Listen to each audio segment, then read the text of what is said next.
সন্ধেটা শুরু হয়েছিল ডিম টোস্ট দিয়ে। তারপর আচ্ছা সত্যি করে একটা কথা বলো তো, প্রিয় মানুষটা যখন তোমাদের খুব পছন্দের কোনো খাবার নিজের হাতে বানাবে বলে ঠিক করে, কেমন অনুভব হয় তোমাদের? আমার তো মন মে লাড্ডু ফুটা এরকম হয়। তোমাদের কেমন হয় অবশ্যই কমেন্ট করে জানাবে। দেখো ওইদিকে তৈরি হচ্ছিল আমার পছন্দের খাবার, আমি এদিকে ইয়াসের সাথে খেলু খেলু করছিলাম। যখনই তৈরি হবে চলে যাবো ঝটপট, সেই জন্যই বাইরে ছিলাম, বেশি দূরে যাইনি। এদিকে হচ্ছিল রান্না।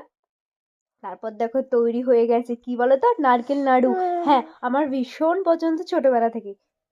সেইটা আমার বড় মশাই কিন্তু খুব ভালো করেই জানেন। ভালো ভালো।